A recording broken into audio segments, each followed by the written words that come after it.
Hey, welcome to the best of everything. I am Ruben Paul, and as usual, we got my brother from another mother, the one and only, the fake Mexican, the Portuguese assassin.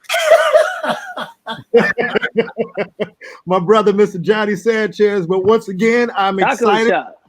I'm very excited. We have a very special guest. This dude is my brother. We've been friends for years, over 20 years, man. One of the funniest guys in the game. People don't realize how much this brother has done.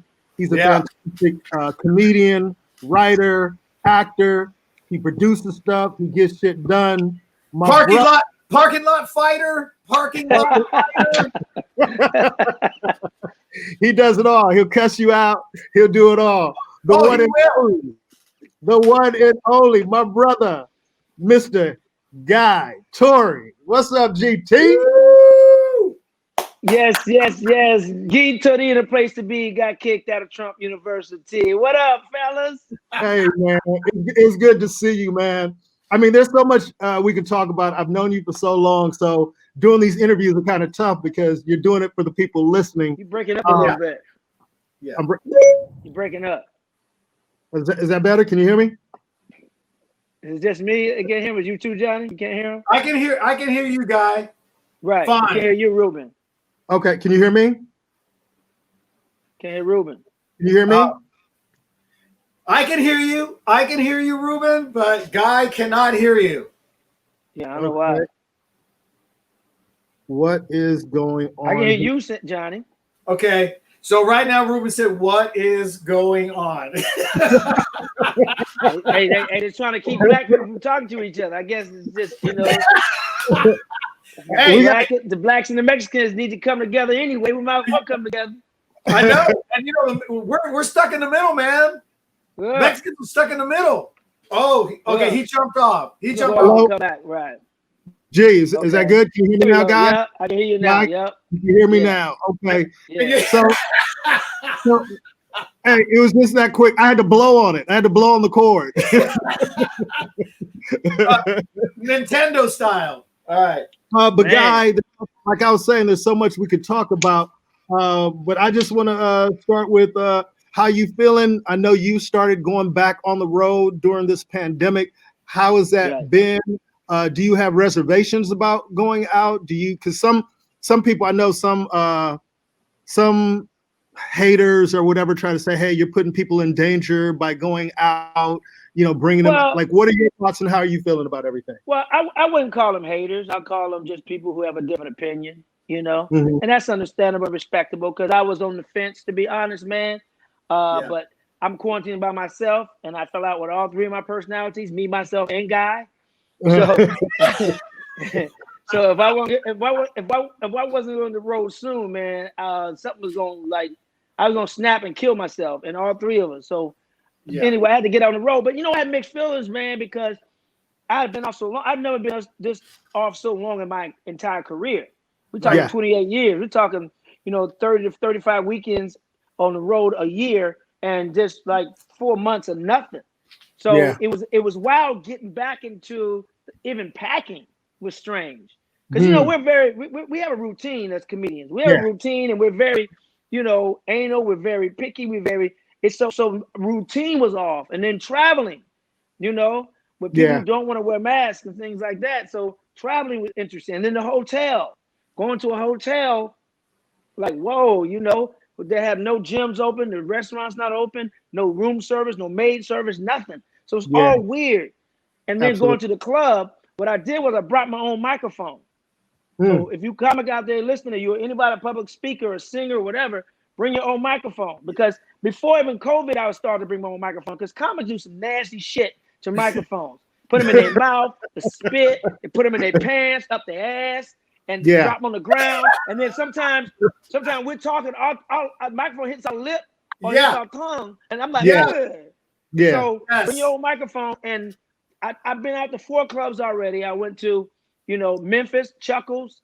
I went to Kansas City Improv. I went to Atlanta Uptown Comedy Theater. And I just left Good Nights in Raleigh-Durham, North Carolina. Let me tell you this. First of all, thank you for the clubs. They're doing a great job at making sure the club's clean, making sure there's social distancing, the audience. They're coming out because people want to laugh. So thank you to the staff. They're making sure that we don't have contact, with them. So they're doing a great job. I brought my microphone, but I tell you this, in Raleigh at Good Nights, that's the first club that had 3 separate microphones, one for the host, one for the feature, one for the headliner, which was great. I still use my own, and they had the sanitizer all on the stage, so it was cool. And the people want to laugh, man. They want to get out because it's mental illness is crazy, and our mental health is important. Yeah, and so people want to get out and laugh and be, just be out again, but they're wearing their mask and everything. But let me tell you, in Kansas City, I was questioning, kind of like bitching, like comics do, about packing. First of all, I don't know why I'm bitching that I'm working and one of the few comics working on the road, so I need to shut the hell up. But the routine again. Yeah. And I was doing a show, man, and his brother came to my show, and we're going back and forth in the audience, a friendly banter. And he said something. I said something to him. He said, well, I'm in hospice. I'm day-to-day right now. I said, what do you mean hospice day-to-day? So, dude, I'm day-to-day. I can die at any moment. I'm like, are you kidding me? And it brought the mood of the room down. I've got 45 minutes left. I'm like, damn, how do I get the room back? So I said something stupid like, man, if I was you, I'd be out there just fucking everybody raw. I'll go out with a bang, and it got the room back for me to be able to, to continue on my set. But man, I invited him back to the green room after the show, and I prayed with him. He said, man, I just wanted to go to a comedy show. That was on one of my dying wishes, man, to laugh before I go. Wow. And he chose my show. And right there gave me purpose. Like, it made me remember it's not about me. Yeah. It's not about me packing. It's not about me flying. It's not about my hotel. It's not about us. It's the gift that God gave us to provide the service that we give to people who need that laughter. So when you're going out to do a show, remember that, entertainers, no matter what you are, remember that it's not about you. It's about that song. It's about that joke. It's about that public speak. It's about that sermon you bootleg preachers gonna give. It's about, a lot of them just be trying to get money. It's not about you. It's about what God gave you to give somebody the dying wish or to get them to the next day or the next week or the next month. So, to all of us out there, man, doing stand-up, COVID and non-COVID, let's remember it's not about us, man. Yeah. We talked off air, I guess it was about a week or so ago. And how did you feel your first moments back on stage after being off for 4 months? Now I know how Shaq feel. I was rusty as hell, man. I was ashy. My act was ashy as hell, man. So I was forgetting setups, segues, parts of jokes. Man, I felt like Dan and Green. But anyway, no.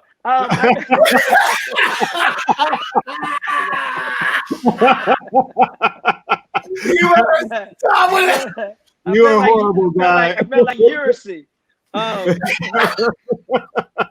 I know how it feels. Hey, let me just say this real quick. I want to say this because a lot of people who are just naturally gifted, funny people who we all know. I have family members and friends that I think are way funnier than me. But here's the difference. It's about going up and putting things together and presenting them. We're not just walking up there. You make a great point. People don't understand the art form and what the work that goes into stand-up, man. It is line for line. And we'll go off the cuff. Of course we will. But those bits we want to do and those things that and our point of view we want to get across, it's meticulous, man. It's this word, it's stressful. That word. It's a lot. And I'm glad you said that because a lot of people don't understand. Like you said, man, I forgot that. I forgot a segue. I forgot that. People don't realize, man, we make it look, like Ruben has always said, a lot of us make it look easy. And we make it look like we're just up there and we're just talking only. But go ahead. Yeah. Excuse my language. But it's like a fine bitch. We see the after. We don't see the hours of makeup, the eyeliner, the rouge, the contouring the nose, all that. We don't see all that. We just see fancy bag. We just see. We don't see the hours in the chair getting the hair weave sewed in. We don't see any of that. We don't see the shave. Some women got to shave. We don't see the plucking and all that. The waxing. We just see the fine bitch. We fine bitches, man. Wait a minute. Hold on. Let me give everybody the difference between this is what I love about stand-ups and personalities. I've always said, Ruben knows this. I've always said the comedians are the Navy SEALs of the entertainment industry. We're the only ones that can do what we can do. I say Navy SEAls. Guy Torry says we just find bitches. Same point, different delivery. Same point. So, and you know what? Honestly, I've never said it in my life until right now, man. Oh, and that's the first time I ever made that analogy like that. Nice. But here's the thing about stand-up is that's why I tell young comedians, to kind of never give up stage time, because you're never gonna be in that moment ever again in life. You never. And the piece you need to make that joke go viral or be your signature bit could come at that time and moment in space, whether it's 10 people in the room or 10,000 people. So I try to go as much as I can when I can, and because you never know when you may find that piece of that joke. And right now, I've never made that analogy with stand-up before, so every day I got to find bitches on my mind. we are in a quarantine. Man, I'm in a quarantine. I'm by myself. And you try to get into a quarantine. That's why I use two hands. So Guy, one thing that I've always known about you is your work ethic, how hard you always work. And people don't really realize how meticulous you are about everything. Guy's one of the most anal people, very specific. He wants things a certain way. With saying all that, a lot of people don't know you really started off like getting headway in this business, writing a lot. Could you talk about that? Absolutely. One of the qualities that God blessed me with is being self-aware. That's a very important quality that people should have, be self-aware. A lot of people aren't self-aware. I'm very self-aware. I work hard and I'm very meticulous because I'm insecure. It's my insecurity. So I believe in prep because of my insecurity, because I don't have the arrogance another Tory has, which I envy, to go on stage and just, I'm Joe Torry, I'm just going boom. So Guy Torry, wish he has that, but he doesn't. So I work hard, I write, I believe in prep. And prep is good in everything. If you got both, you shit. Yeah. But it's confidence and prep, you're good. But I lack a little bit of the confidence, so I prep. And if I over prep. Sometimes I do. But it's about writing. And I want to be so different from Joe. It's funny because I had a conversation today with Tisha Campbell, not name dropping, but I had to call her for a specific project. And she was telling me how she got into comedic acting. She went to the Comedy Theater back in the day and used to watch the comedians. And she was telling me how the comedians that she saw that broke through were the ones who were storytellers, right? And I said, wow, that's amazing, because I got into that late in my career, because when I first started doing stand-up, my brother Joe was a storyteller. And when I would write a joke about our family, he's like, oh, I did it already. So every joke I would try to write about a family, Joe had already done. So I said, let me become a different style of comedian, let me become observational then, and not really present me on stage, But had I known then what I know now, I could have told the same stories, but from my point of view. Right. But I was young back then. So I went to a different route. I didn't want to be like my brother Joe.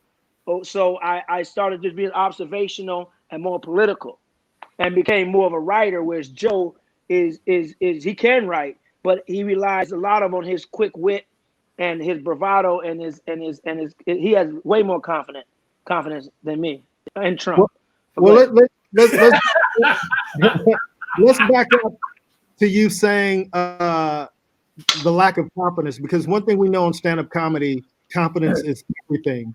So your preparation gives you the confidence that you need. And reason why, and acting, some decent acting skills God blessed me with. And I just think when we talk about confidence, that for you to even say that out loud, not a lot of comedians would even say that out loud, would even admit to not having confidence. And I think if we're all being honest with ourselves, we all probably struggle with confidence at certain times. And I remember Jamie Masada telling me, like, man, you've just gotten so much better. You're so confident now. And I was like, in my head, I'm thinking, I thought I was always confident to a certain extent when it's time to perform. But it's amazing how people can see the growth when you really are owning who you are on stage and really believing in the material that you're doing. Good point. Go ahead, John. I'm sorry, you want to say something? Well, no, I just thought that was interesting that Ruben was also bringing. No, you go ahead, because I think we're gonna be on the same page. So go ahead. Go ahead. It's funny. It's funny you say that, because that's why, and I tell young comics, important to record your sets.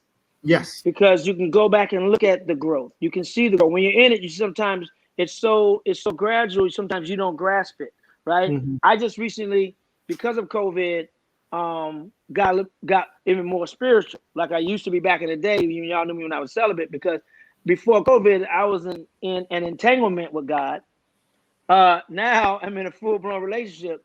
But what I've done was, I used to write letters to God back in the day, like in the 97s, right? I go back and read my letters I wrote to God and the shit I was going through, right? And I see the growth, like, wow, he brought me out of that. And now I see, oh, okay, boom, I've grown. And I've been blessed way more. So it's the same thing with stand-up or any type of art. When you record yourself early and you go back and look at yourself, you can see the growth. You can see where you were and where you are now. And you're still going to be a little bit insecure. The reason why we do stand-up comedy is because we want people to like us. We want people to laugh at our jokes. We want that attention, you know? So there's an insecurity in that alone, wanting to be liked, wanting to be accepted. That's why every stand-up do stand-up, basically. And we're control freaks. We do stand-up because we're so afraid of getting laughed at. We do comedy to control the laughter. Yeah. And 2 points to that. Great point, Guy. Also, on the control thing, comics are the writers, producers, directors, and performers of what they do. We're not sketch people. We're not actors when we're up there. We're in control of absolutely everything. And, you know, it's interesting to hear you even talk about the growth period, when I always wonder, what am I doing wrong right now? Because I look back and I always catch things that I go, why? Right. Cringeworthy. So what am I doing right now that I'm going to look back on? Because it's constant growth. It's constant growth, Guy. Yeah. You guys we're never happy. Yeah. No. We're never satisfied. My first stand ovation I ever got in my life, I hated my set. I swear to God. I was in Detroit, Michigan, Fox Theater, 1995, I believe. It was Def Comedy Jam Tour. And I went up and I flubbed 2 jokes. And I said, good night. And I put my head down and walked off stage, and I was backstage kicking shit. And then Kid Capri brought, you know, my brother back on. I was still back there mad. Kid was like, what's wrong with you? I said, man, I fucked up 2 jokes, man. Man, I hate the set. He said, Nick, you got to stand ovation. I said, what? He said, they stood up. I said, really, for that? He said, yeah, man, you get stand ovation. I was like, I hated that set. We were never happy, man. And I'm black, so I'm doubly not happy. But you can't, it's hard to satisfy black people. You know, we gonna get our reparations and still be mad as a motherfucker. Well, it's funny because the audience never knows what we're going through and what we're feeling when we're on stage. And as a young comic, when I didn't when somebody would come up and compliment me and I didn't like the set, I would explain to them. And it might have been DL or someone's like, nigga, just say thank you and keep it moving, man. Don't be explaining everything to everybody. They don't know. And sometimes you just accept the compliment and then just work on what you got to work on in private, because it's almost disrespectful to the audience member to kind of, they were happy, they're excited, they love what you did, and you just kind of put them down for liking your work, you know? I had that same experience with the movie The Animal, right? And I hated the fucking movie. And I hated the movie. I hated the experience that I had. I remember you talking about with Rob Schneider. I hated the fucking experience. So people come, oh, I love you, An Animal. I hate the movie. I said right off the bat, and then somebody said, you just stole that person's joy. Yes. They were excited to see your show, excited that they want to tell you that they enjoyed the movie, and you just snatched the joy from them. And I was like, damn, that's right. So now they say it, I'm like, oh, thank you. But inside, I'm like, I hate that fucking movie. I hated my experience, though. It was an experience that I hated.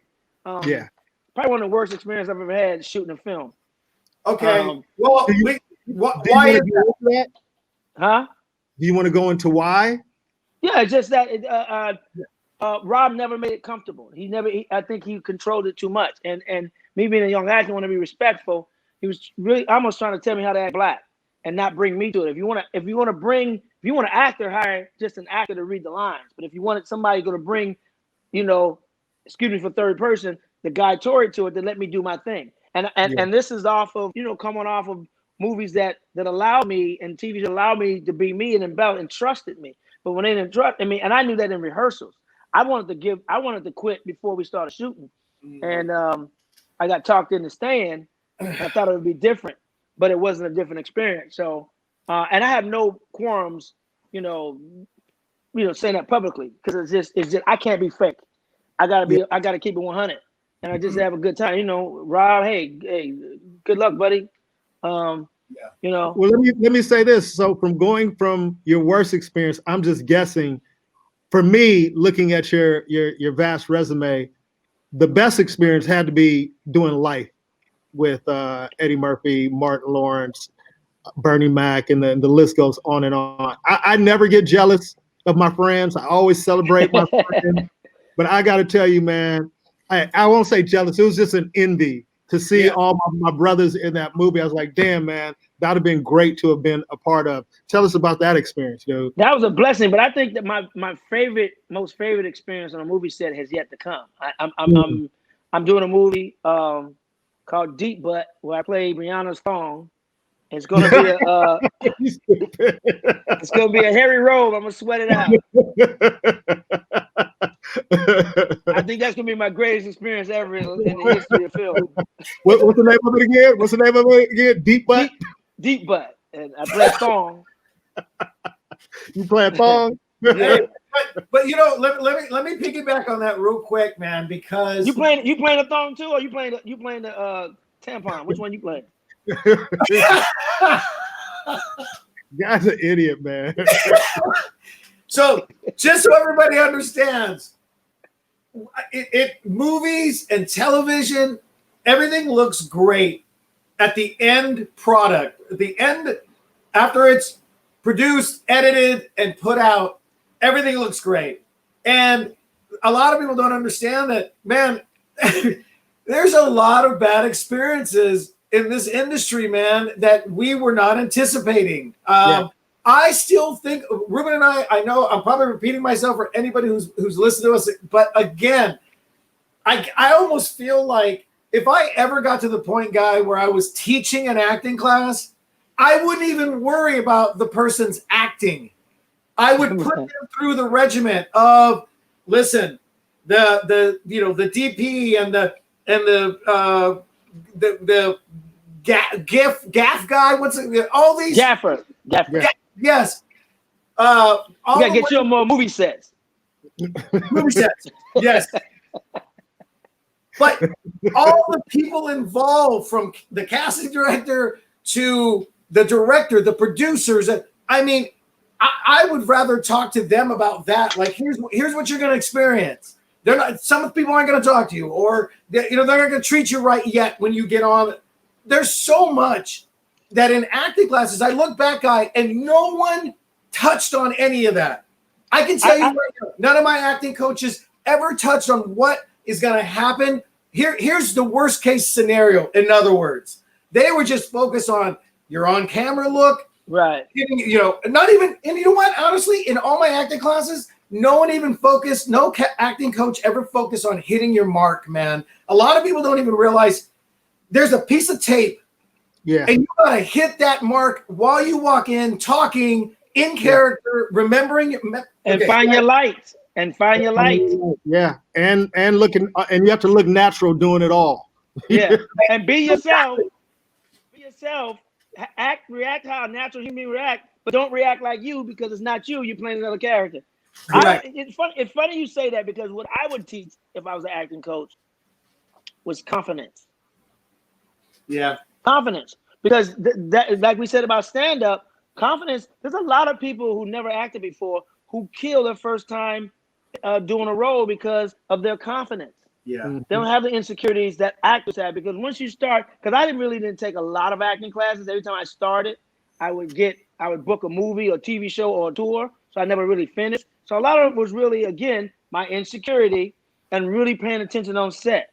Being a PA on the Martin show, I had a chance to look at the cast, what a great cast that was assembled and that. But Life, let's get back to that, was a great experience because Life was one of those films where you had a great ensemble cast and it's a great acting school, basically, because you can sit back and watch Eddie Murphy and Martin Lawrence and Bernie Mac and Oba Babatunde and Shabaka Henley and Miguel Nunez and Anthony Anderson and rest in peace, Michael Teleferro, Bear. You had a chance to watch everybody work and everybody brought something different to the page. And the thing that made that movie great, the thing that made that movie iconic was not the script. The thing that made that movie iconic was Eddie Murphy, because what he did the first day on the set that all of us came together, Eddie Murphy told the director, let them go. Let them do what they want to do. Let them bring, because he trusted us because it's a period piece.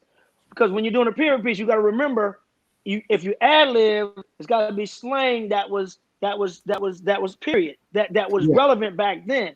If you're doing hand movements, there was no high fiving back then. There was a different type of hand clap back then. There was a certain type of, so to trust us with a period piece is what was major. And to have somebody like Eddie Murphy say, let them go was major. Yeah. And that's what made that film so great. And that had to give you confidence when somebody like Eddie Murphy, that boom, your confidence just goes through the roof.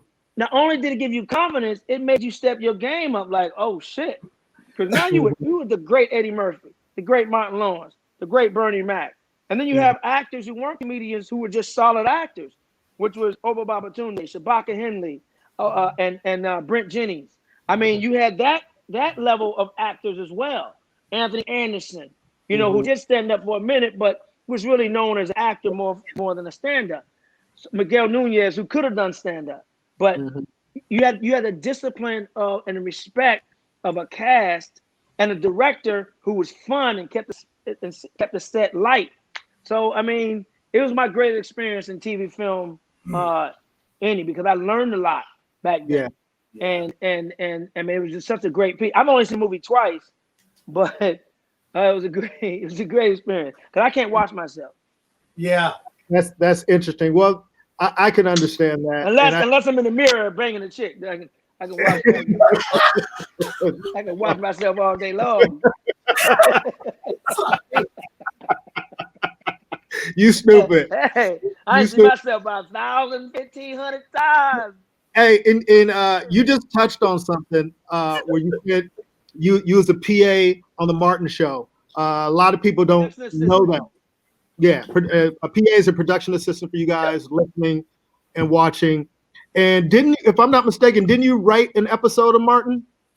Yeah, I started as a PA on the Martin show. My brother Joe Torry was friends with Martin. At the time, I just moved to LA. I didn't have any money. And he talked to Martin. Martin was going into the second season. And he talked to Martin and said, hey, man, you got anything my little brother can do? So Martin hooked me up. Set up an audition, an interview with the production coordinator who hired me as a PA. Now, a PA is a production assistant. They are the gopher. Any errands need to be run, anything to be done, the PA does it. And I was that guy. And me being me, I'm always cracking jokes. So I was cracking jokes on everybody. I didn't give a fuck who you were. I had jokes. So after a while, the writers started coming out of the room getting jokes from me to put in the script. Right? We need a joke on Martin Ears or Pam's BDBs or Tisha's big old head, and I'd be like throwing them stuff, man. We had some great writers and Bentley Kyle Evans and also Kenny Buford and Benny Richburg, who was the brothers on the show, and Darius Rollins was writer assistants. But they were Jackie Edmonds. I mean, it was a great crew of writers, and they would get jokes from me. I would joke with them all the time, and they treated me like family. It wasn't like, oh, you're a lowly PA. They treated me like one of the guys and one of the family members. So I was able to, man, have fun with them, man. And Carl Payne had a great cast who was cool with me, who treated me like I was in the cast as well. They didn't talk down to me or look down on me, man. And that was just a great experience, man. I always say it was the greatest job I had in my entire career because I learned so much. Yeah. Not only was Martin gracious and allowed me to sit in the writing room to learn how to write, but the cast treated me like family. And it was and people don't know them those jobs are crazy. You got to deliver scripts sometimes at 3 a.m. And I remember it was 93, so it was after the whole Rodney King verdict, in San Bernardino and all that stuff. I mean, what was it? It was in Simi Valley. Simi Valley. And I had scripts to deliver back then. You riding in white neighborhoods at 3 a.m, getting out of raggedy hoopty on somebody's lawn because they're an actor in that week's episode. Right. You got to deliver a script, and the lights come on. You black, they can take you out. So them, I was like a paper boy. I let that window down and threw that motherfucking script out the window. And I went like, yo, I get my wood landed. Let me tell you, I'm left-handed, but my right hand, that's how. My right hand got some work, man. Yeah. So that was interesting, but it humbled me, man. It humbled me, and it made me work harder. Because other than the writers that I mentioned, the other writers in the room, I knew I was funnier than most of the writers. And I said, I'm delivering your scripts and running your errands and shit like that. Okay, but it made me work harder at stand-up. But it also gave me an opportunity to learn what goes on, what a producer does. What's a line producer? What's a producer coordinator? What's a director? What's a gaffer? It allowed me to learn the different parts of what makes a TV show, and without and got paid for it because I was a PA, so I got paid. Yeah. Well, that's my point. I think again, if you were teaching an acting class, you would tell everyone all the stuff you learned to be nice to everybody on set. Yes. From set designers to props, hairdressing, makeup, hair. Oh, hair and makeup. By the way, man, I can't tell you how many times. I don't know what it is about hair and makeup that people think. I know people are they have an OCD about their hair and how they're supposed to look, both women and men. It's amazing what hair and makeup go through. People don't realize these actors come in. Oh, don't. Hey, be careful! Don't touch me.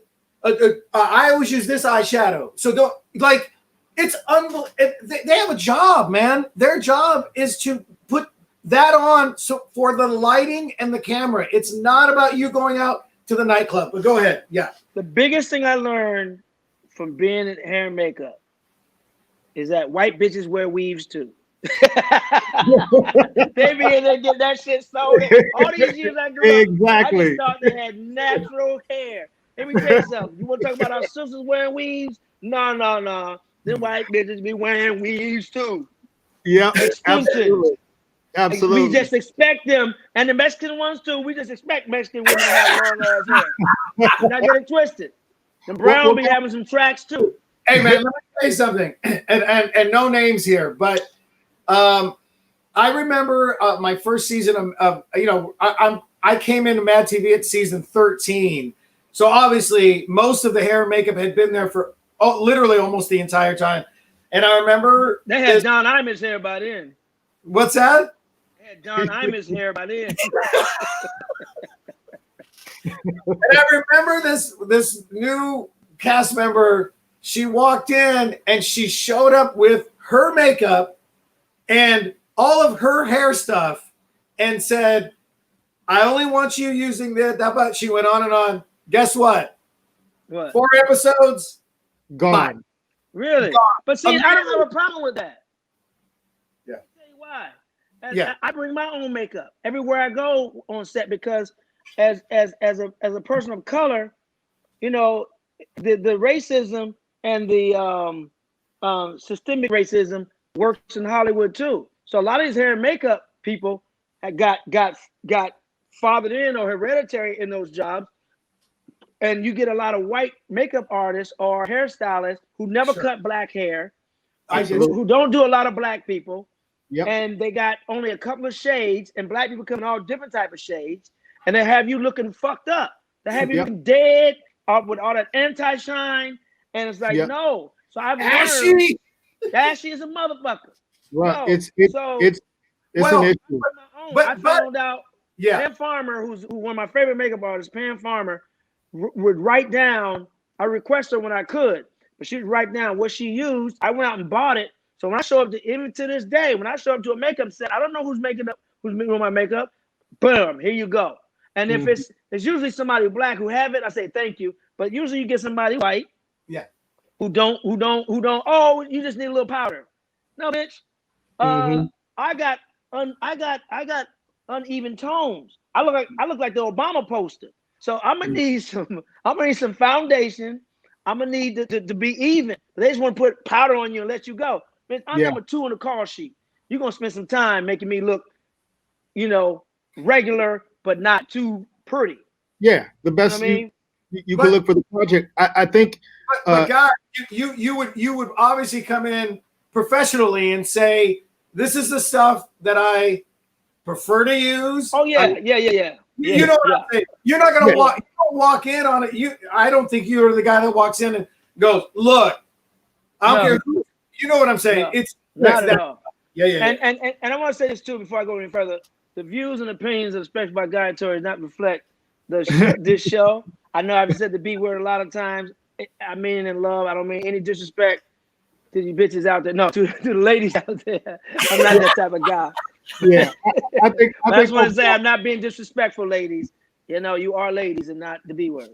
Absolutely, and I think overall what Johnny was saying, it's not that she wanted to use her makeup; it's how she went about expressing that. Okay, got it. But it is a major issue, man, because I wish you would drop names. I dropped Rob Snyder's name, man. Shit, hey. Well, why you being a little punk, man? Drop some names, man. Oh, stop it! You better stop that. Name. Yeah, go ahead, Johnny. Tell us who it was, Johnny. They don't sign your paycheck. Hey, if you don't sign my paycheck, I'm dropping your name. Nah, it ain't even worth it. It's not even worth it. It is an issue though, with having people be able to do hair and makeup. I remember being on set and a lady comes up behind me and she starts touching. They start touching your hair. Yeah. And then, when we had it. Yeah, and then she goes, oh, I can do this, and she pulled out scissors, and I was like, oh. No. And I had to, and Stacey Morris. I had to call Stacey. I said, Stacey's a bomb. Yeah, Stacey's the best. She cuts Eddie. She cuts everybody. And I hear Stacey. Martin's. For those who watched the Martin show back in the day, Stacey is a female from Philly who used to cut Martin's hair, Carl Payne's hair. Tommy didn't have any hair. And, he's been on the show. And then when she wasn't working, the PAs would sneak in the chair and she would cut our hair. Yeah. We had to pay though. Yeah, Stacey's the best. She's been a guest on the show. And I called her. I said, Stace, I need you. She's like, Rube. She's like, what's the budget? I said, it's me. I'm the budget. Production ain't gonna pay for it. I got to pay for it out of my own pocket. And then she said, all right, I'll do it for you. She's one of my closest friends. So she had to come and cut me. And that's been an issue. And I don't know if you know this guy. I mean, Stacey has she's like at the top of the hair and makeup union now. And she's done great. And she's really addressed some of those concerns that actors have on set. It shouldn't be just the same 3, makeup artists and hairstylists that are doing every black person in Hollywood. Here's the problem. When in Vegas, I don't know if y'all remember the show I did called The Strip. This show called The Strip on UPN where I played a Vegas detective. Me and another white dude I didn't like working with, Sean Patrick Flannery. Yeah. From Powder. Yeah, he was really powder. Yeah, under that makeup, he was powder for real. Anyway, his best friend was Alfonso Ribeiro, though, who really doesn't count as black. Anyway, so I'm such an asshole. I see why I don't work a lot anymore. But anyway, so they had a woman who did hair, but she didn't do cut black hair. So I had to fly my barber in from LA. I had production do it to fly him in to cut my hair. I wasn't paying for it, but I'm like, yo, I shouldn't have to. I'm one of the leads of the show. Mm-hmm. So y'all need somebody, and plus I was trying to on the low trying to get him into the union. Yes. You know what I'm saying? He wasn't in the union, so I was trying to get him into the union on the backside. So we have another brother in the union. And so I was flying in, and I had a 2-bedroom apartment in Vegas. So I said, look, y'all ain't gotta, pay for lodging, just pay for his plane ticket. It's LA to Vegas, it's Southwest. He can stay in my guest room and just pay him, what you would pay a normal. I said, because this chick can't cut my hair. So but here's the problem with that is. What happened is the white woman who was the person who's like the department head on that show, in the credits, it's hair and makeup. They'll see me, a black man with a great cut, and thinking she did it. Mm-hmm. So she'll get hired for another show. And, oh, we have a black cast. Can you get black hair? Oh yeah, I did Guy Torry in The Strip, which she didn't. But they would see the show and see, oh yeah, you did, and she'll get the job, and that's the problem where I'm glad Stacey's where she is, because we need more black male and female hairstylists in the industry. Yeah. And we as actors have to help them get in.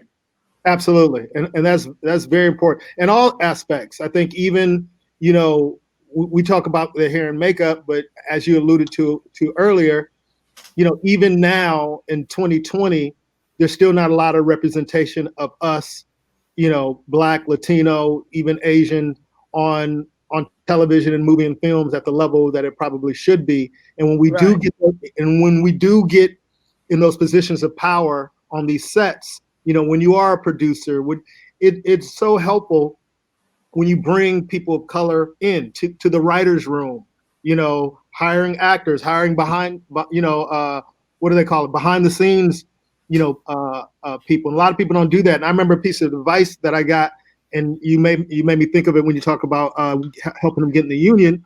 I've done a lot of writing for people off book, and a lot of punch up.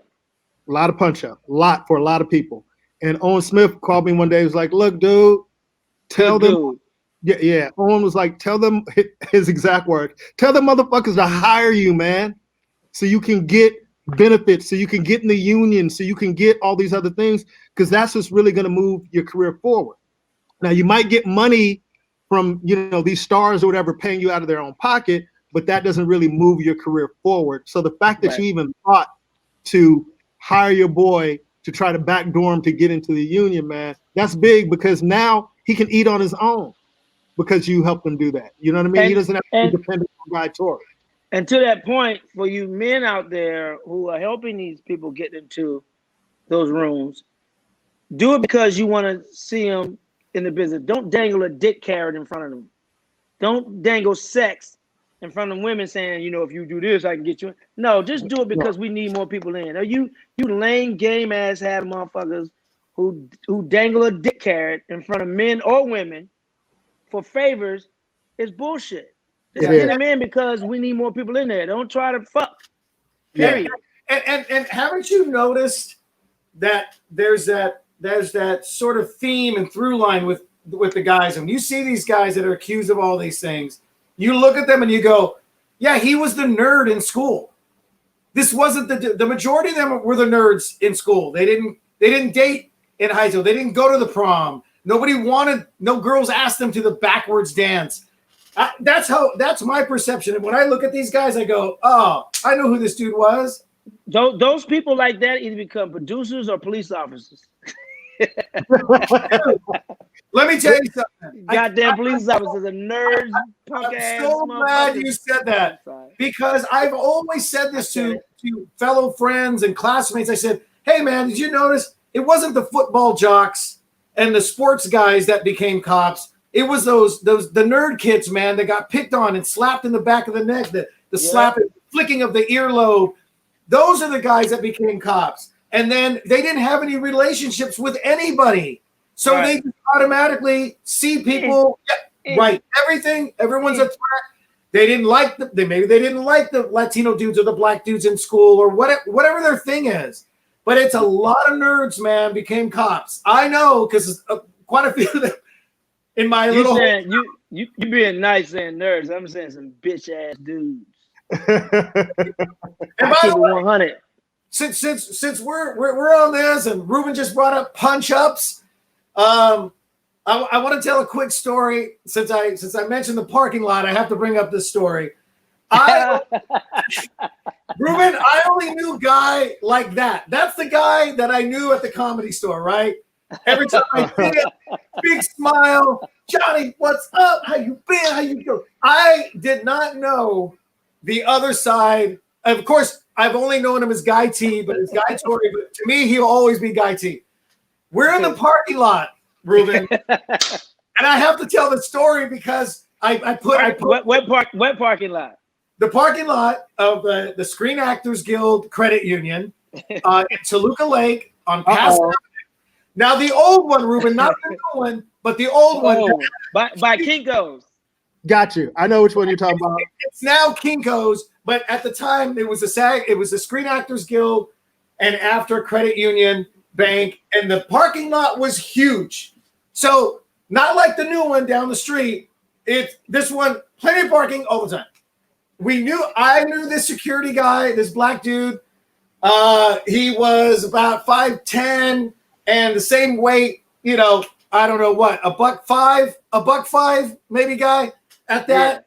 Yeah. Okay, but he's obviously seen me. I don't know how many times Guy used to go, but Guy and I ran into each other after doing our banking in the. And we hadn't seen each other in a while, and we had not seen each other in years. So we start talking, and we're shooting the shit, and we're going on. First of all, we're not arguing or debating anything. We're laughing. We're throwing old stories at the Comedy Store. We're going now. 45 minutes probably went by. I get it. Maybe even an hour, Rube. I don't know. This security dude walks over. Hey guys, you have to leave. There's no loitering here. First of all, we're members of the community. And then there's nobody waiting to get parking spots. There's nobody waiting. We're not taking up spots. No spots. It's wide open, Ruben. It's like middle of the afternoon. Wow. And now, Ruben knows me. Yeah, I can go 0 to 60 if somebody says the wrong thing to me. But I'm more of like a 0 to 60 than 90 than 100. Rube, I had no idea. I was 0 to 200. He walks up and says, "You guys are loitering. You have to leave." And I went, "What?" And then Guy goes, "What? Man, who the fuck you talking to, man? Get the fuck out of here with that shit." And I went, "Oh, shit." Dude. And this guy didn't even know what came at him. And I was the one going, "Okay, hold on, wait a minute. Yeah, dude, that's not good. Well, hold on, Guy. No, fuck this motherfucker, man. Fuck it." We're loitering like motherfucker. And he was black, dude. And then somehow we got to the point where finally goes, "Hey, it's not my fault. My boss is telling me," because his boss was watching the cameras from another location. And of course, we were like, "Oh, is your boss white? Is he a white dude?" And then he goes, "No, he's Hispanic." And then I lost my shit. He's Mexican, this motherfucker. He doesn't even see what I'm here. And we went off on this poor dude, Rube. And basically, Guy told him, "Fuck you. We ain't fucking leaving. You can call the fucking cops. And he turned and walked away. We brought it down. We both agreed we are not leaving because if we leave, then we're bitches. Yeah. So we stuck around for a few more minutes, but we both, after we calmed down, I got calmed down. I remember I said, you know what, man? I don't feel like dealing with any cops right now. This is not going to look good anyway, right? And then Guy goes, yeah, man. I mean, we've been talking for an hour, man, but fuck that motherfucker. I mean, dude, I had no idea. And then I told Ruben, Ruben did not remember this, but I remember talking to Ruben about it. And Ruben goes, oh, shit. Oh, yeah, man. You don't know about Guy? Well, backstory. Okay. Backstory, I think I was going through a divorce. and I think it was like the end of the writer's strike. So I hadn't worked in a minute either. So I was depositing those little pennies of residual checks that was coming in. So I was hotter than slave pussy. Dude. Hey, divorce will do it. Divorce will do it to you. Oh, I know what you're talking about. Man, I've never seen Guy. And I just remember, you know, sometimes I know Ruben and I both talked about it. We said we'd always have each other's back. Ruben knows if some dude stepped up or there was two other guys, he knows I ain't going to walk away. Same with me. I remember after that thinking, well, you know what, man? If I ever get in some shit, I want Ruben, and I know I definitely want Guy T behind me. Yeah, Guy. I always call Guy.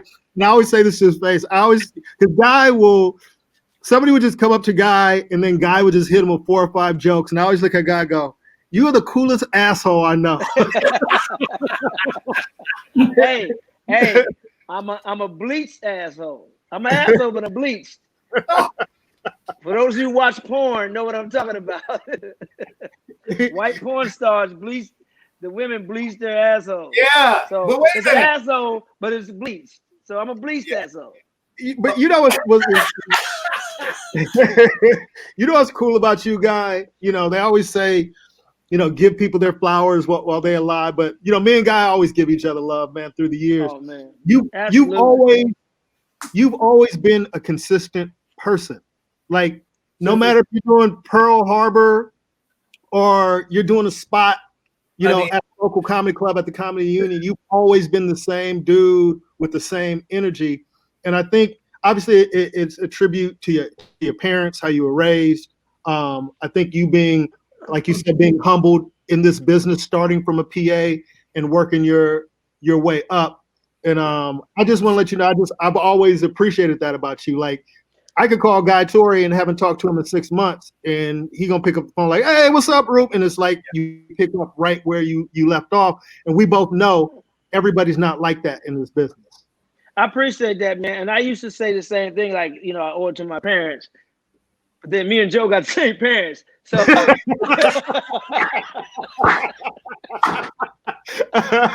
don't understand. Leave me alone, man. So I gotta say, I gotta give God the glory, man. Absolutely. For making me somewhere. No, Joe. Behind all this false bravado and armor that Joe has, Joe's actually a goddamn teddy bear. Yes, he is. The Joe I know. It still don't work for me, but Joe's actually. I gave Joe a heart years ago. A heart. Remember things. Remember that place. Things remember, and because Joe has a heart of platinum. Now it's gonna take a while to get to that motherfucker. But Joe's heart is actually bigger than mine. To be completely honest, when Joe has your back, he has your back.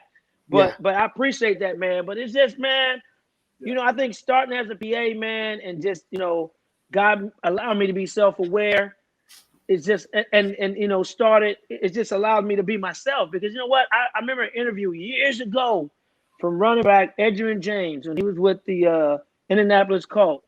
He's been interviewed by Jim Gray, and Edgerrin James was one of the first guys in the NFL that had the dreadlocks and the gold teeth, and he was killing.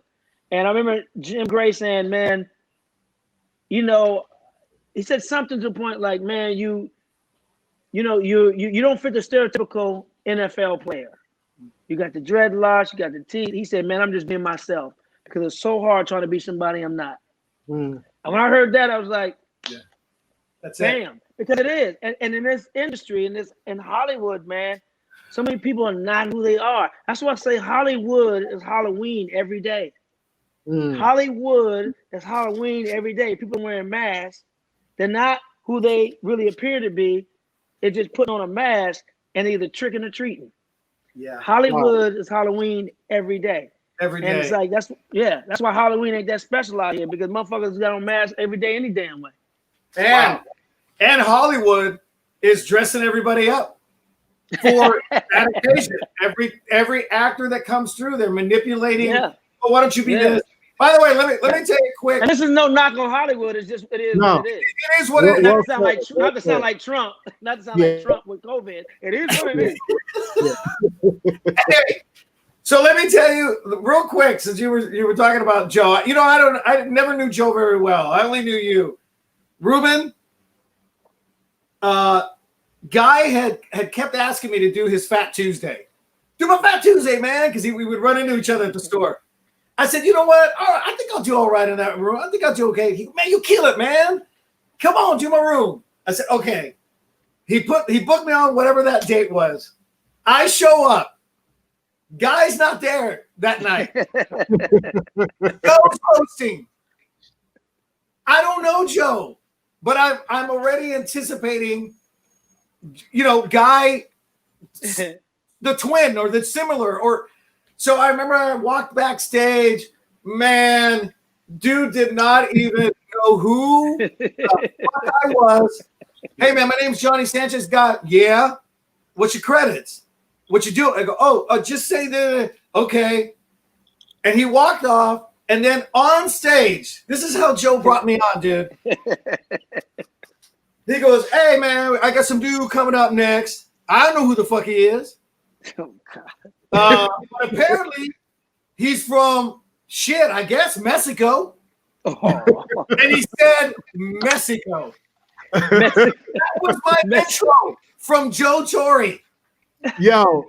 I didn't know Joe. So I walk out. Well, Rube, here's what's weird. First of all, this is not even a funny line that I don't think this was funny, but for some reason, this is the only, I had to say something. I felt like I had to say something. Otherwise, I felt like the audience was going to be like, man, who this man? Yeah. If Joe talking shit about this motherfucker from Mexico. And I walked up there and I go, it's Mexico.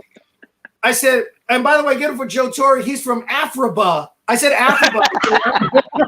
For some reason, the audience laughed, and that's all I needed, dude. That's all I needed. I remember talking to people after. I go, hey, man, so this Joe dude, how is he brothers with Guy? Because I didn't know Joe, dude.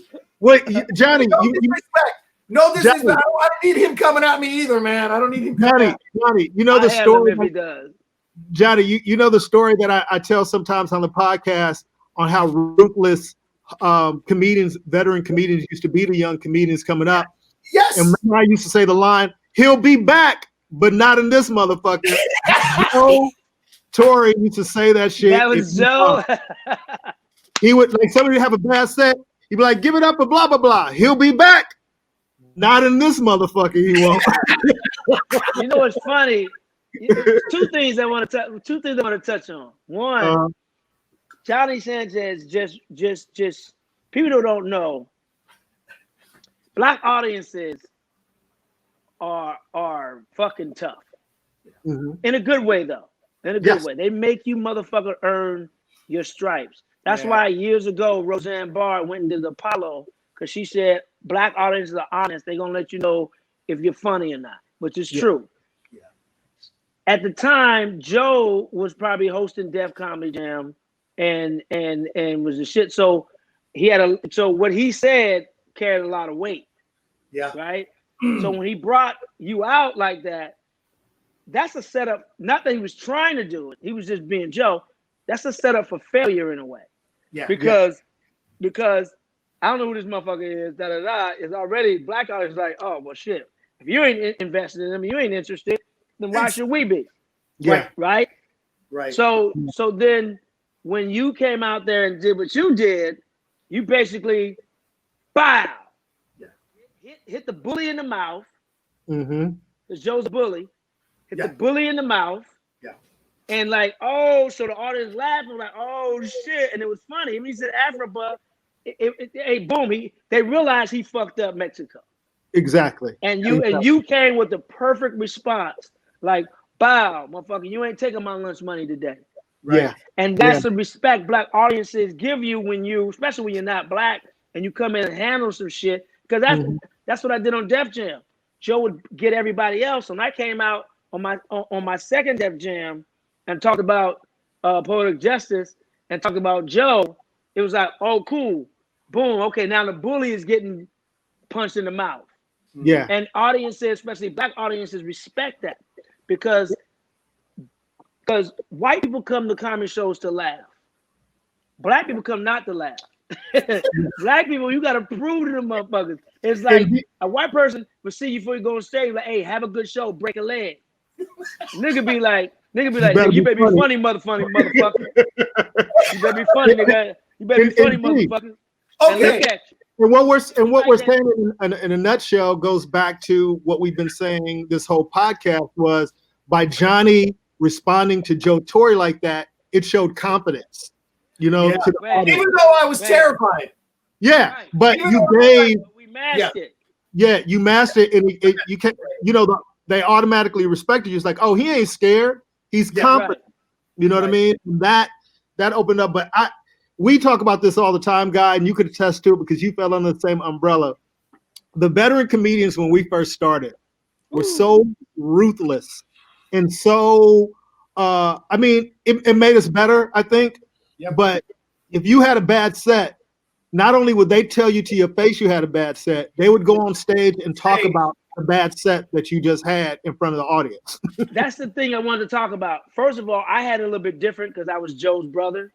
Yeah, you did. So I got it from you guys, my peers, when I got it from the veteran comedians. So I can't speak on that like you can. But I will say this. When you said Joe came on stage and Joe would do, you may see me giving out in this motherfucker. Yeah. I dealt with that in a different way. And it's funny because there's a story I was going to tell earlier that really ties into what I'm about to say right now is when I hosted the Comedy Act Theater back in the day, the first part, I don't like calling it amateur hour. There ain't no amateurs. The first part, the new faces. New faces, yeah. I used to host too. So when I hosted that, and I would go there and talk about comics who bombed. Absolutely. But then I would do it in a way to where, I would hopefully give them confidence to work on their shit and come back better. Like I bring a dictionary on stage. I don't remember this. I bring a dictionary on stage. When a comic bombed, I would look up the word joke and read the definition. Or I look up the word funny and read the definition. Or look up the word comedy and read the definition. So one time this comic went on stage and it was funny. You can tell I'm a new comic too. I'm barely a year in doing this. But I had a lot of advice coming from my brothers and Ricky Harris and even Chris Rock and even TK Kirkland who would give me, early advice, and Martin. So rest in peace, Ricky Harris and Yvette Wilson. They used to give me a lot of advice, help raise me in this game. But the thing about it was, if one comic went on, he was kind of funny. You can tell there's something there, but it wasn't there. So he kind of bombed. So the bathroom, we ended up having to be in the bathroom at the same time at the Comedy Act Theater. And I said, hey, man, you funny, man. Just, you got a weird name and take the mic stand and move it to the back and da-da-da-da. Right? I had a conversation with this comic. Flip to, 17, 18 years later, I'm doing a comedy show for Byron Russell, former NBA player that Jordan smacked in the ass, Utah Jazz, to hit the shot. Had a birthday party for his wife in his backyard. So he had a stage set up, had me, I brought another comedian with me, Griff, and then he had Ruben Studdard sing. And there was an actor there that I'd known, that I've done a couple of movies with. And I did my set. He said, man, that shit was funny as hell, man. You remind me when I did stand-up. And I'm like, when did you do stand-up? Because I've been doing this dude for a minute. We've done 2 or 3 movies together. I said, when you set up? He said, man, my first time, you were there. I said, when was that? He said, man, I was at the Comnac Theater. I bombed. I went to the bathroom. You had some advice for me and blah, blah, blah. And I remember the conversation, but I remember the dude. I said, that was you? It was Anthony Anderson. Oh, wow. Wow. Anthony Anderson. And because he had stopped doing stand-up. I just knew it was a fat motherfucker that I talked to. I know it was that fat motherfucker. I mean, he's skinny Anthony now. I love him. That's my guy. But I just knew. I remember the conversation. I didn't remember him because he never came back. Yeah, yeah. And it was like, wow. But so I would handle bombing in a different way with other comedians because, you know, I mean, I'm always scared shitless on that stage. So I know it's got to be the same for all of us. So I'm not going to try and kill your career or kill your confidence. I'm going to try to give you tools to make you better and come back and prove me wrong. That's what Fat Tuesdays is all about. A lot of people got mad at me at Fat Tuesday when I moved to the main room because I would only book a certain level of comic. It was the main room. Like, the main room. I'm like, I can't put duds up here. I said, because this is where Pryor walked. This is where Letterman walked. This is where great Eddie Murphy walked. This is where greats walked, right? So I can't do bullshit motherfuckers up here, but I use it as a brass ring so that you can work hard somewhere else and earn your way on that main stage.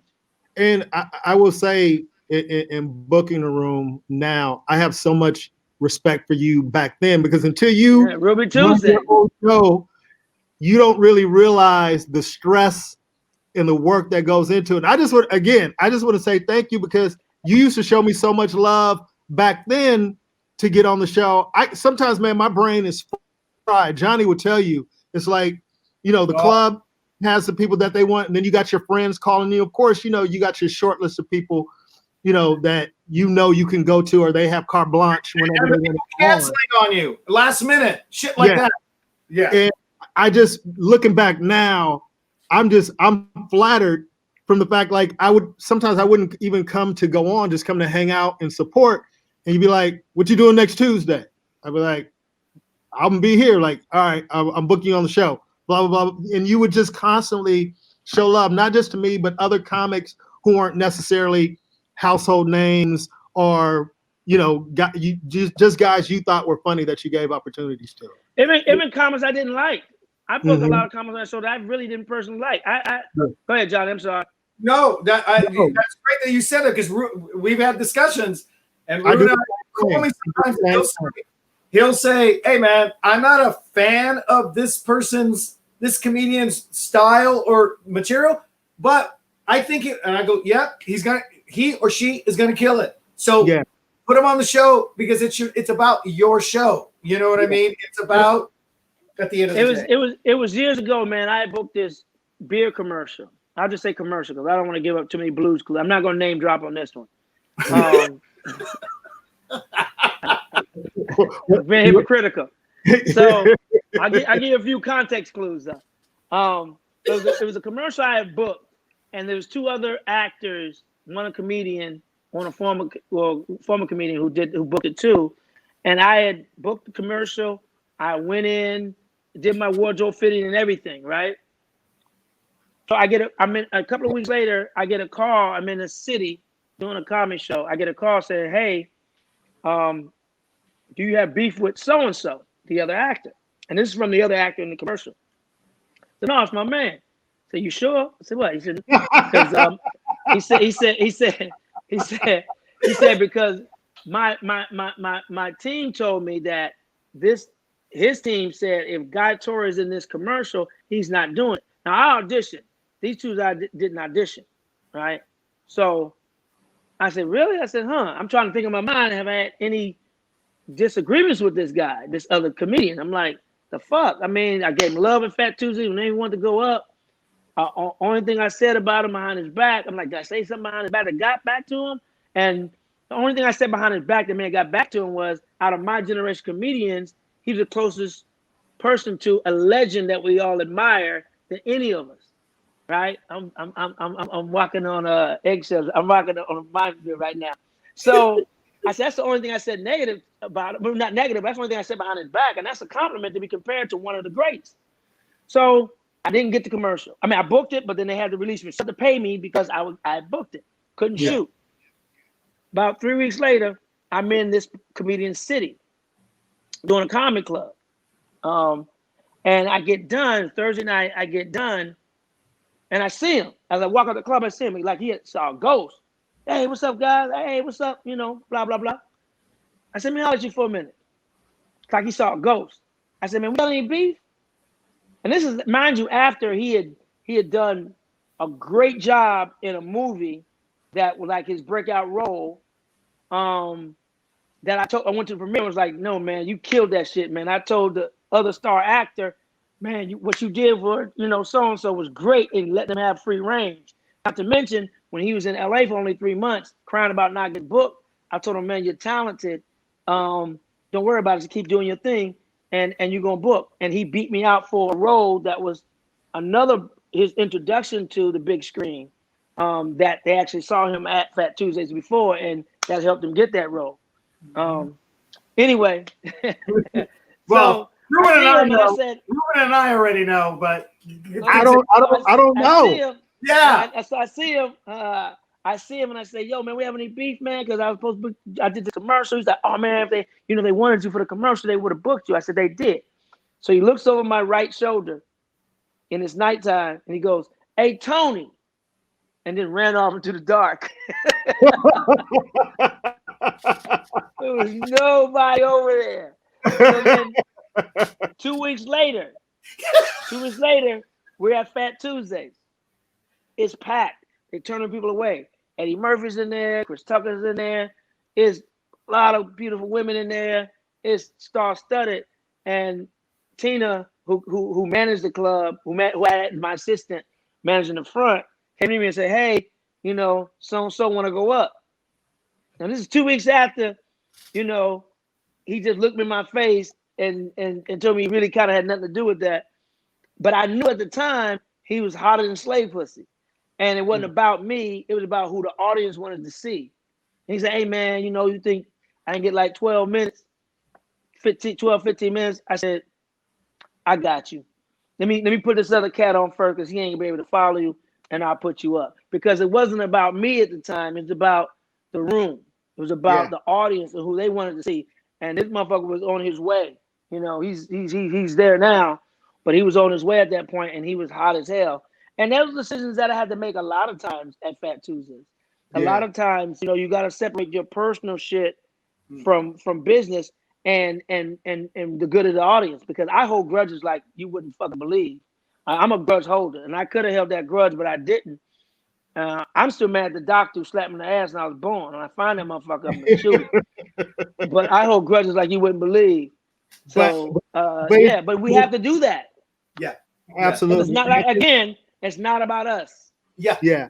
And I think, man, I commend you for being able in that moment to realize that you needed to let that go and be the bigger person. Because I mean, especially when somebody's disrespectful like that. I've had somebody who's mad disrespectful, came in, they don't like you, they talk shit about you. And it's like, you know what? You can go on, brother. You can go on, do your thing, because I know, me and you both know this, all three of us know this on a spiritual level, is you receive what you put out. Yeah, and absolutely, man. When even if somebody does you wrong, you can still do the right thing, and blessings will come back your way. So and as black and brown people and as men, our egos want to be like, man, fuck them, man. You ain't no punk. We ain't gonna roll over. But it's not about that. It's that I think you're bigger by separating the emotions, take the emotions out of it, and doing what's right for those who would benefit from this person. I mean, I've had that happen so many times, man. A female comedian who I gave praise to, and the person he was opening up for, I gave praise to both of them for how funny they were. And the female comedian went and dogged me to somebody else after that. Like, I was kissing the other comedian's ass and all this stuff. I'm like, bitch, I'm already a headliner. I ain't trying to take your spot. You are a feature. This headline, I'm just giving him the props because he was funny. I sat in the showroom like a patron and enjoyed the show. I'm gonna give another comedian that love, boom, because I heard all the hype. I kind of didn't believe all the hype. I sat down, I experienced the hype and looked at people, gave me flowers, gave her flowers. She dogging me after that. I'm like, what the fuck? Yeah. So then, flip to a few years later, I'm part owner at the Common Union in LA. I had negotiated having Shaq's All-Star Comedy showcases there. This comedian was not on the lineup. The lineup was already closed. Her people called me. Her people called me to get on the show. I know how funny she was. I thought she deserved to be a part of that package, but she was hilarious. And I could have been like, man, fuck you, bitch. You know? But I said, nah. I worked it and added her to the show. And but you have to be that. You have to be that way. You have to do that. Yeah. Well, I think, and you said this earlier when we started the podcast that you've worked consistently your entire career. And I think it's because of these stories that you're telling now of when you turned the other cheek and didn't hold grudges or was the bigger person in the situation. I believe that comes back to you and is manifested in blessings in your life. And you've had a blessed career and you got much more to do. I know me and you talk, you know what I mean? I know how still motivated and hungry you are and how you've switched gears in your career. But a lot of times when we're vets in this business, people try to act like we're athletes and we're about to retire. And it's like, nah, man, we still have a lot more to do, a lot more to say, a lot more people to entertain. And absolutely. Yeah, go ahead. No, I'm like, absolutely. Yeah. So I'm just, I'm grateful and thank you for doing the show. Get back on that. Get back on that Peloton, man, so we can continue to keep motivating. I know, man. I'm starting to, my dimples starting to, wow, I gotta have to keep them deep. No, man, but yeah. Let me tell you this before we let you go. And Johnny, I don't know if you know this about Guy, but whatever your deficiency is or whatever you're going through in your insecurity, don't be around Guy when you're feeling like that. Because you could not see Guy, he'd be like, damn, nigga, you getting fat. You're like, oh, shit, nigga. I knew I was getting fat, but I didn't need anybody to tell me I was getting fat right now. Hey, man, what's wrong? Look at your hairline. Like, dude, really? I'm about to go up, man. Now you got me thinking about my hairline. Come on. So, see here, it goes back. Everybody, man. So it goes back to the insecurity, and it goes back to where we started this whole podcast and or this show into control freaks. I'm gonna hit you to control the situation. We're so afraid of being laughed at. We do comedy to control the laughter. So, and we're all like this. We're all the Terminator. When we see a person, we're noticing your flaws, your deficiencies before we even say hi, because in case we need to, you better not have a side. You better not have a side tooth missing. I'm gonna see that motherfucker. Yo, so Johnny will call me sometime. He's like, dude, guess who I saw? And I go, who? And then he'll tell me, he goes, horrible. He goes, they look horrible. I go, really? He's like, yeah, man, they lost too much weight, man. They lost too much weight. Or, man, they put on a lot of weight. He's about Steve Wilson. Steve Wilson. He lost a lot of weight. He lost too much weight. I always tell him that, GT. I always tell him that. And I always Gooch. Yeah. My boy Gooch. By the way, Jeffrey Keller has been watching the whole time. Shout out to Jeff. Yeah, what up, Jeff? Jeff, Peloton. Man, yeah.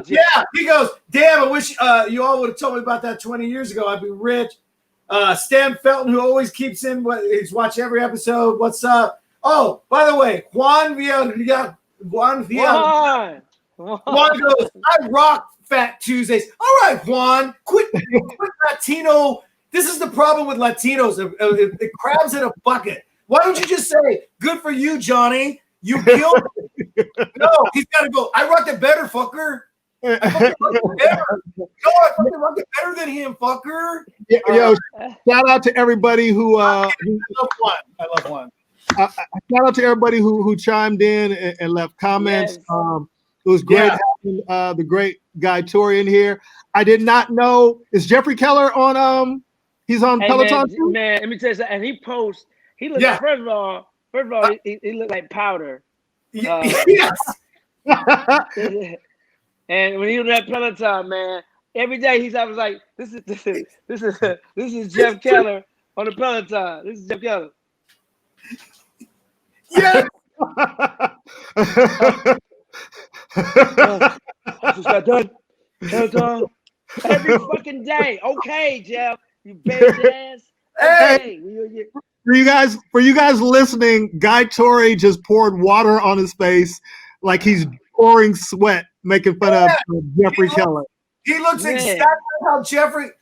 Jeff, I can't even. I'll be scrolling and I'll see him and I go, I can't. Like I can't look at somebody. Wait a minute. He posted it. He posted it. Go to this. Every videos. Oh, yeah. Sundays, dripping wet. Sundays. Grosses me out. I can't do it. Sorry, Jeff. He sweats like Tyson reading Shakespeare. I was gonna tell Jeff to follow me on Peloton, but don't follow me, Jeff. I don't need and like he low key talking shit with his little post. It's like, come on, Jeff. I remember when you had hair and facial hair or hair everywhere. Now your little fucking shaved fucking cat looking ass. Hey, so GT, before we get out of here, we love you, Jeff. And shout out Juan. Before you get out of here, of course, love Juan. Do you have any dates coming up on the road where people can come check you out, or what do you got going on? I don't right now, man. I got to call my agent and see what's going on, man. I'm doing a private roast this week. That's going to be, man. I'm gonna have more enemies after this roast. You know, after my roast, motherfuckers will be mad. I know. And where can people find you and follow you on social media? At Guy Torry, GUY TORRY, you know, spelled just like that. On Twitter, on Instagram. If the old ass is on Facebook, it's Guy Torry, the Guy Torry Show is what it is on Facebook. Okay. And that's it. I'm not on TikTok. Well, dude, on behalf of me and Johnny, you know, we love. I can't dance. I'm not out doing it. Yeah, we don't need you doing that, man. By the way, Guy Torry is officially a prop comic. He did a prop. I did. I started as a prop. Oh, Guy used to use prop. Guy used to use prop when he first started. Yes. I used to have an 8-track tape. And a fake 40 ounce. Remember that? Yep. Oh! And the 8-track tape was the punchline. He should pull out the 8-track tape. So yes, when Guy said he used different styles of comedy before he found his voice, he used to be a prop comic. I used to have a joke where I said, after my set, I say, yo, if you like my show, you can. I had a 45, little 45. I said, you can, 45 cassette tape, and if you old as hell, I got it on 8-track. I used to put on the 8-track, and they used to always kill. Good night. Oh, wow. We'll follow Guy Torry on his social media. Follow his career. He's one of the best in the business. He's a great dude. I love him. Thank you so much. We're coming for you, Keller. We're coming for you. Thank you for doing the show. Look, my Peloton got dust on it. Look, my Polo. I got a little dust. I've been on the road too, so. When's the last time you've actually rode, Guy? About 2.5 weeks ago. But when I get back on it, though, that's what I'm doing. Well, hit me when you get back on. So I'm doing it a few times a week, along with just riding my bike on course too. So if I had already started drinking, I'd be on. You know, can I just say this guy about Ruben that drives me crazy? Guy, he's a hater. Go ahead. Go ahead. Oh, I'm gonna go ahead. Go ahead. Show. Anyway, Ruben is one of these dudes, man. When he's not doing anything, he doesn't talk about anything. He doesn't say, I should be doing this. But when he starts a diet, when he starts working out, when he starts riding his bike, you got to hear about it. I think he purposely calls me to go. He'll call me and go, I'll go, hey, what's up? He's all, I'm riding right now, man, 20 miles. What are you doing? Yeah, I'm at home with my daughter, my 8-year-old daughter. I'm trying to, we're still like a lockdown almost. Yeah, man. It's my third day. 30 miles. Hey. I mean, he's got to tell, or when he's on that strict diet, he'll call. I'll be like, hey, what's up, Rube? Oh, and I haven't had any sugar, no carbs, 19 days straight. What are you up to? Oh my God. Hey, that's how he booked me. That's how he booked me for the show. He was riding. What are you doing next Tuesday? Oh! Hey, that's the end of my show. Thanks for joining. Hey, that's the end of one thing. He reminded me. He's like Shane. You see, Shane's gonna give you everything he's doing before he says hello. Hey, what's up, Shane? Hey, I just booked 19 shows in Australia, and I got a deal with NBC, and I just got my Whole Foods card. I ain't seen you in 9 months, bro. I just want to say hello. I just want to say hi. I took these meetings. Shane Forbes. What's really going on with society, man. These shows I book in Australia. Guy, you don't know how funny. Ferguson and Murr. He got Ferguson and Murr all in the air. Hey, Guy. Yeah, you don't know how funny this is because this is 2 weeks in a row. Shane's name has been brought up. So, Shane, we love you, boy. We love Shane, man. Shane gave a lot of comedians game on how to promote way before social media. So Absolutely. We talk shit about Shane, but Shane talks about himself too. Shane is the real one. Keller said my Peloton name is my mom's white, just so everybody knows. All right, y'all. Well, that's the best of everything with Ruben Paul and Johnny Sanchez and our very special guest, Guy Torry. For you guys, go smoke now. This was fun, man. Tell a friend. You can find the podcast on iTunes, Google Play, Spotify. Wherever you can find podcasts. Farmers Market, 8-track. 45. But tell a friend. We appreciate you guys listening. Share the podcast. And Guy, one more time, man. We appreciate you, man. And we out. Ruby motherfucking Tuesdays. This show is all about diversity and bringing everyone together.